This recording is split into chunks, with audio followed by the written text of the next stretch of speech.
François Bon, Howard Phillips, Lovecraft 1925-2025, on suit au jour le jour ce qu'il y a en latence, y compris pour ces questions de rythme. L'écriture, ça peut aller très vite. Ce qu'on sait, c'est que Lovecraft accumule, par exemple, dans le Commonplace Book, où il y a plus de 1919 à 1934, beaucoup de notes avec des idées d'histoire, des sujets qui décalent de ses lectures. Et en 1925, toute cette année à New York, Lovecraft continue d'épaissir, d'accumuler dans le Commonplace Book. Et souvent, on le verra pour, par exemple, la nouvelle Lui qu'il écrira en juillet, un des points culminants de cette année. Aussi, ça bascule par rapport à New York, ça s'écrit de 7h du matin jusqu'à 11h du matin, et le lendemain, on recopie, et puis voilà, c'est fait. Donc c'est cette alternance-là de lenteur, de préparation, y compris de fulguration.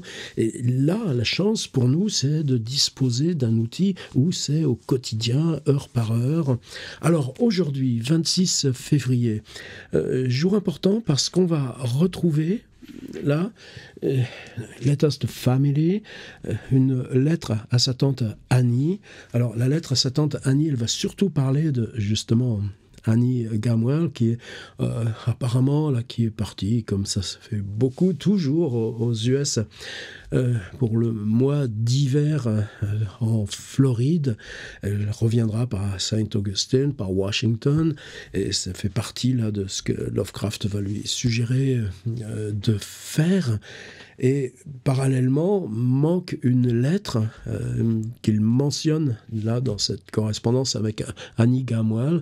Il écrit parallèlement à l'autre tante, Lillian Clark, et cette lettre, elle aurait dû reprendre, ou elle reprend, mais elle ne nous est pas parvenue, tout son journal, c'est-à-dire ce qu'il a fait de façon beaucoup plus détaillée que dans les notes là, du petit carnet 1925, au jour le jour. Et évidemment, quand on a cet appui, ce qu'il dit c'est mon journal, en même temps que sa tante Liliane lui renvoie son journal à elle, ça aussi ça ne nous est pas parvenu, mais les périodes où on n'a pas ça, on est un petit peu funambule, et on avance toujours, je crois que je l'assume. Là, par exemple, depuis 3 jours, je développais une conjecture, c'est comme ça, de toute façon, c'est parce qu'on avance des conjectures qu'on sent que ça finit par répondre et que ça se durcit.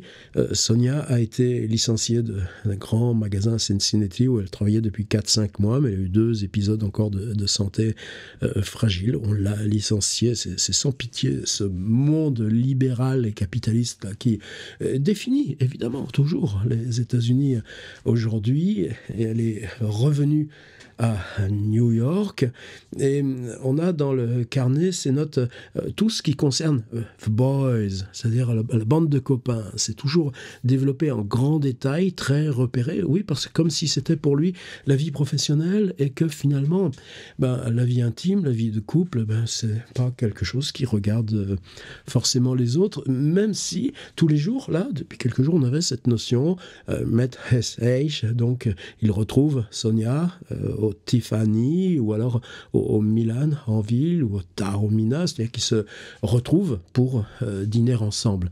Et j'en avais conclu à tort que Sonia devait s'héberger soit chez sa fille, cette adolescente de 20 ans, dont on sait que la relation avec Lovecraft a commencé sous de bons auspices, mais n'a pas continué vraiment comme ça, ou une autre dame, Madame Rosen, qui est l'ancienne propriétaire du Parkside Avenue, qui semble proche de Sonia. Il y a une petite ponceuse à l'arrière-fond, j'espère que ça va pas être trop perturbant, parce que là maintenant je suis lancé. Et cette Madame Rosen qui l'aide aussi pour son dossier de naturalisation, et c'est vrai que c'est dans cette chambre là de 169 Clinton Street, c'est très exigu, il y a un canapé convertible, mais que Lovecraft ne se donne jamais la peine de déplier. Peut-être là vont-ils le faire, mais j'en avais faussement déduit que c'est pas là dans ce petit studio. Alors cette lettre du 26 février à la tante Annie, alors maintenant allons-y, ordi, On est la dernière semaine de février, 22, 23, 24, 25, 26. Oui, on avait toutes ces notations. Je retrouve Sonia au Tiffany, je retrouve Sonia à Manhattan et on va manger à l'Automate. Et ce matin, donc du 26, lever de bonne heure, évidemment. euh, je lis Wrote He PG, c'est-à-dire ça y est, il est en train d'écrire cette lettre à Annie Gamwell dont on dispose et il descend retrouver Sonia au Tiffany. Alors le Tiffany, c'est pour ça que je prenais quand même des précautions parce que le Tiffany c'est la cafétéria qui est juste en dessous chez eux. Et l'après-midi, eh bien, on va voir un film. The Thief of Baghdad. Et vous savez que dans ces dernières semaines, une fois avec McLap Long, une autre fois avec Kirk, Lovecraft est allé 2 fois au cinéma, 3 fois parce qu'il a vu Greed aussi. Alors Greed, on a le titre, mais les 2 fois précédentes, on ne sait pas ce qu'il a vu. Eh bien là, il dit qu'il emmène Sonia voir Thief of Baghdad. Il l'a déjà vu, mais il tient à ce qu'elle le voie, et donc ils vont ensemble au cinéma. Monsieur, madame, alors tu crois qu'avec ça, on en apprend grand-chose sur la littérature ? Mais peut-être que oui, justement. Regardez dans Kafka, le soir, le père, la mère et les 2 sœurs jouent aux cartes dans l'épicerie une fois que la petite épicerie est fermée. Et puis, c'est seulement quand ils ont fini de jouer aux cartes vers 22h que les 3 sœurs traversent la pièce où Kafka, là, c'est une espèce de pièce intermédiaire où lui aussi a un canapé convertible, une table pour écrire, la fenêtre sur rue, et rejoignent le petit couloir où il y a 2 chambres minuscules. Les parents dorment dans l'épicerie et les 3 sœurs de Kafka dans ce couloir. Est-ce que ça nous apporte quelque chose concernant les textes de Kafka ? Qui dira le contraire sur cette promiscuité, sur le rapport entre les êtres, sur les silences réciproques. Alors, je ne veux pas faire de théorie là-dessus, surtout pas. Mais, je dirais, c'est dans cette épaisseur-là qu'on va retrouver, il se passe quoi dans le moment solitaire qu'on construit pour écrire ?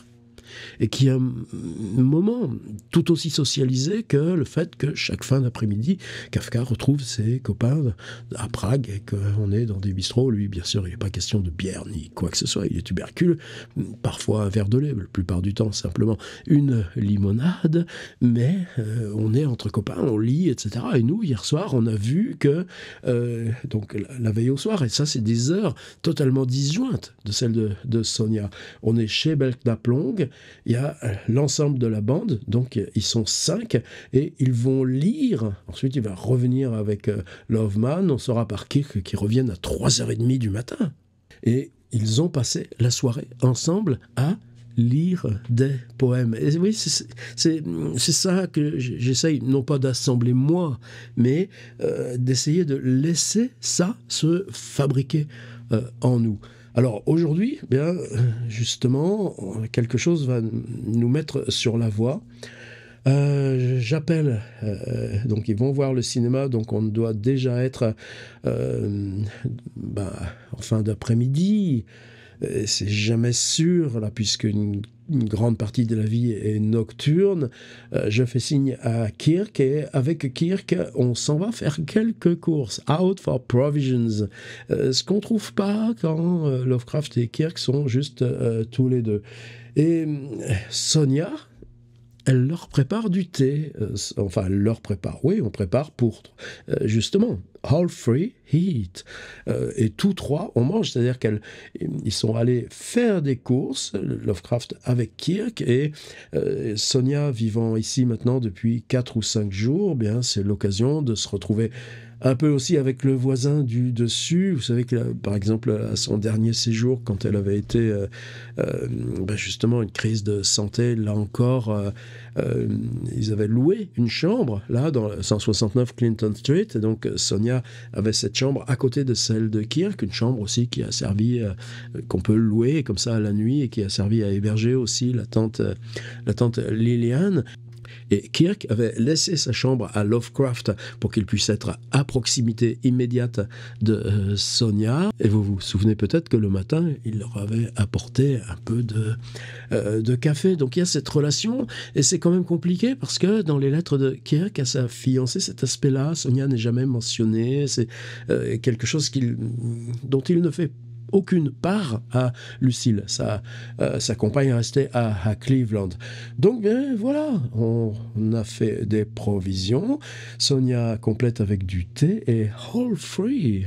Et là, Lovecraft, pour lui, tout se rejoint.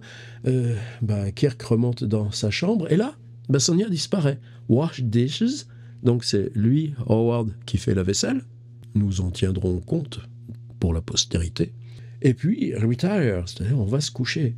Et c'est seulement dans la lettre à la tante, alors voilà mon petit PDF. Alors, dans mon PDF, l'autre jour, je vous avais montré ce passage de sa lettre. Je l'avais mis en superposition sur la vidéo.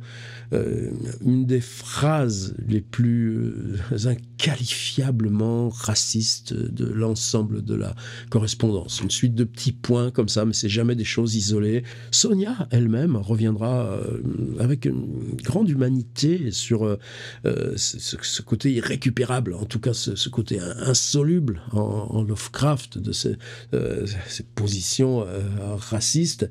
Et là, cette phrase, moi, je l'ai laissée en anglais, parce que hors de question même d'aller la tripoter en langue française. Bon. Et on a un autre passage que je vous avais inscrit dans un PDF, là, il y a 3-4 jours, par anticipation, justement, où Lovecraft explique à sa tante que Sonia vient d'être licenciée, et il est le 26, mais il revient en arrière sur ce licenciement, le retour de Sonia à New York. On a vu qu'il récupérait les bagages, une malle, etc. Il y avait des questions de vêtements, de chaussures, de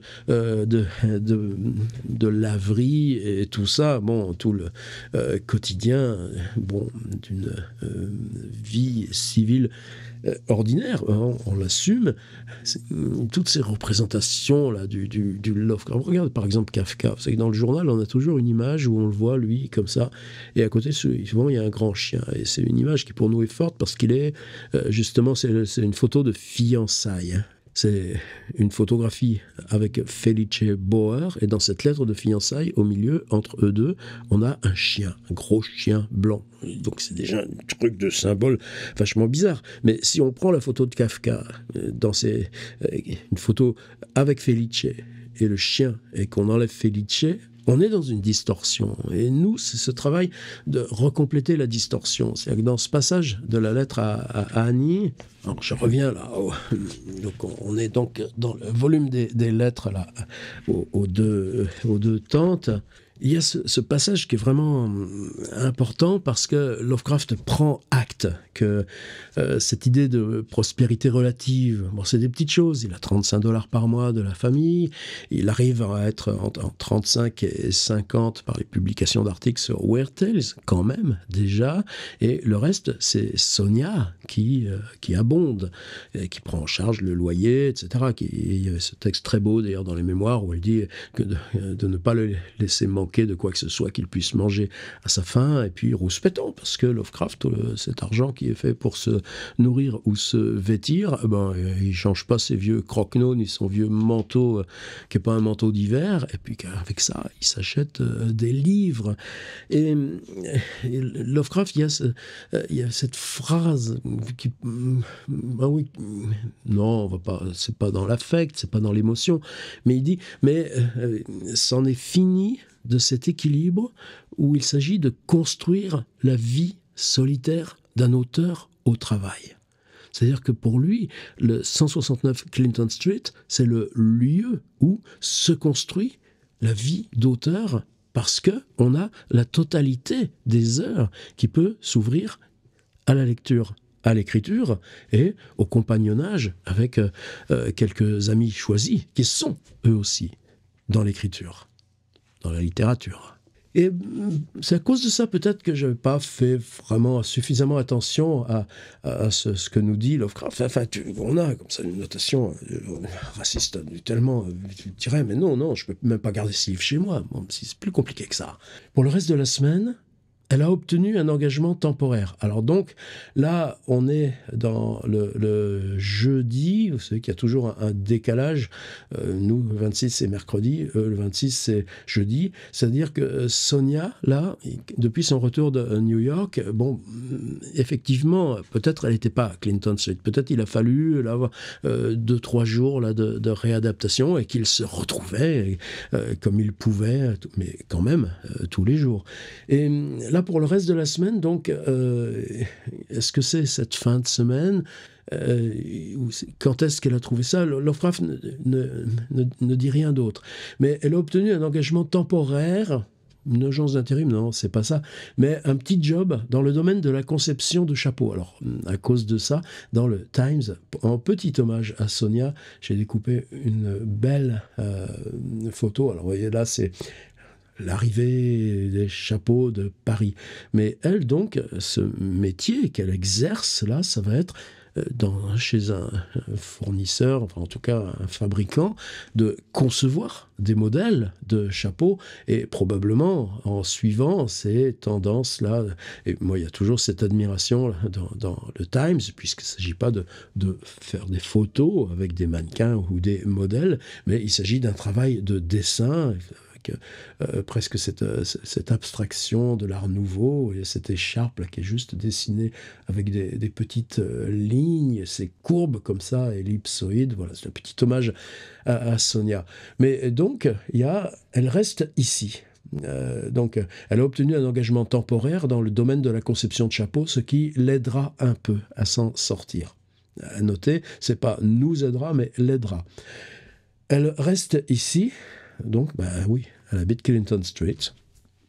Mes excuses, mais justement, je pense que c'est parce qu'on brasse comme ça quelque chose. Ce serait facile, sinon, de faire le boulot tous les jours, tout seul. Et puis, non, là, on le fait en direct. Donc, on se plante. Mais c'est pas grave, on se plante ensemble de toute façon. Elle reste ici et réussit à suivre mon exemple. Et là, il y a cette phrase, en habitant cette merveilleuse chambre, il aime son Clinton Street, sans détruire sa parfaite adhésion diurne à l'atmosphère de salon-étude. Bon, là, on retrouve la phrase en poulet de Lovecraft, mais habitant cette merveilleuse chambre sans détruire sa parfaite adhésion diurne à l'atmosphère de salon-étude. Simplement, Lovecraft, lui, c'est plus une adhésion nocturne qu'une adhésion diurne. Puis, il y a une histoire ensuite d'écharpe qu'ils ont envoyée à Annie, en Floride, une écharpe légère, c'est le boulot de Sonia aussi, elle doit avoir dans ces grands magasins, et malheureusement l'écharpe ne lui est pas parvenue. Voilà pour aujourd'hui, et c'est petit, mais dans ce petit, avec cette... ce coup de marteau de la phrase la plus raciste là, qu'on puisse... non, nous on ne peut pas imaginer ça. Et d'un autre côté, quelque chose qui s'ouvre là où, parce qu'il y a Kirk, Halfrey Heath, S.H. fait le thé pendant que les deux hommes s'en vont aux provisions, et puis c'est lui qui fait la vaisselle, et bien tout d'un coup, ça y est, on ouvre quelque chose qui concerne Lovecraft et Sonia. Et bizarrement, dans le journal, dans le New York Times, alors on va l'ouvrir de suite... première page aussi, toujours en colonne de droite. Ces colonnes de droite, c'est important parce que c'est c'est en 2008 que l'ami Kenneth Goldsmith avait transcrit à la machine à écrire la totalité d'un numéro du Times, et il lui avait fait paraître sous la forme d'un livre linéaire de 400 pages, donc avec un autre formatage et la loi de durée symbolique du livre. Là, il est question de Kenny, c'était dans quel ordre je prends. Et pour les articles qui sont comme ça, mais avec une suite en page 3 ou page 4, comment je les assemble. Et puis, quand je retranscris ensuite la météo, ou que je retranscris les programmes, là, nous, c'est les programmes Today's Radio Program. Comment je peux transcrire ça? Et il l'avait fait. Il s'était forcé à un compte-rendu exhaustif, une transcription exhaustive du Times. Et là, vous voyez, ces articles sont là en colonne de droite, donc un peu déportés. C'est les seuls à avoir cette typo là qui s'étale sur toute la hauteur. Et on a Borglum, Gusten Borglum. Moi, je n'avais jamais entendu parler de Gusten Borglum. Et qu'il vient d'être viré de Stone Mountain. Et cet article, c'est vraiment, bon, pour moi, un contrepoint inattendu. Je crois que c'est quasiment la seule chose que j'ai gardée là, du journal, parce que cette histoire-là de la vie commune, c'est tellement central aujourd'hui. Qu'on s'en tient là.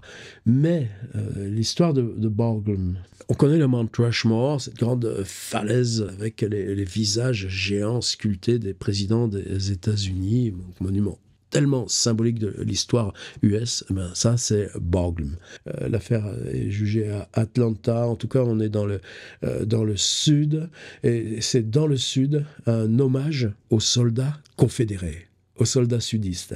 Et pour ça, c'est là encore une falaise, et au-dessus de la forêt, sur cette falaise, là, il y a cette cavalcade de 4 généraux sudistes, et ça fait 18 mètres de haut. Là, par exemple, on voit Borglum lui-même, ses assistants en train de sculpter là, le visage du cavalier le plus à droite, ça donne l'échelle, et photographié de face, là, oui, c'est aussi ce qui est merveilleux, c'est que ça immerge littéralement des plis de la roche. Le Mount Rushmore, on a fait ça à la dynamite. Là, c'est comme découpé en contrebas, c'est plus le mot technique là, de la sculpture, ce mouvement des chevaux qui se lancent. Et un hommage aux soldats confédérés, la grande réconciliation? Ben non. Borglum, il est quoi? Il est un des responsables du Ku Klux Klan. Et qui finance cette sculpture? C'est pas seulement Borglum, mais ses assistants, le travail, etc. Le Ku Klux Klan. Et dans l'article du Times, donc là, visiblement, ça clash. Borglum se plaint des mauvais traitements et quand on le menace de lui retirer le chantier et de le faire faire à quelqu'un d'autre, il détruit les maquettes. C'est une affaire où l'État, je ne sais pas tout, il y a tous les détails là, à Atlanta, quand l'association pour le mémorial a révoqué le sculpteur Gusten Borglum. Donc la destruction des maquettes, c'est l'impossibilité de continuer le projet. Donc là, ça devient quelque chose de pénal. À qui appartenaient ces maquettes? Si Borglum, qui est en fuite, Madame Borglum dit que non, vous inquiétez pas, il va revenir. Mais c'est compliqué parce que vous me retirez le chantier, ok, mais débrouillez-vous. C'est ça où pour moi il y avait une passerelle avec cette interrogation sur la Lovecraft, ce pic d'expression raciste qui est totalement injustifiable, inqualifiable. Le New York Times ne mentionne à aucun moment l'appartenance publique de Borglum au Ku Klux Klan et qu'il en est un des dirigeants principaux. Et pourtant, alors c'est pas une question d'art. Borglum travaille pour tout le monde, hein. Mais c'est la première fois que, par exemple, au Met, un sculpteur monumental américain avait droit d'installer des bustes et des sculptures, alors que jusque-là, la sculpture était uniquement importée de l'Europe. À Washington, on a une tête d'Abraham Lincoln en marbre de 6 tonnes, Borglum. Et en équilibre ou en opposition au Mount Rushmore, hommage aux soldats confédérés, et là tout d'un coup, c'est plus le sculpteur, c'est le Ku Klux Klan. Mais ça, dans le New York Times, je m'en tiens là pour aujourd'hui, mais vous voyez bien que à chaque fois, hop là, on rebrasse, c'est lourd, on revient en arrière, on corrige, et tout ça, mais on y est dans le boulot, non ?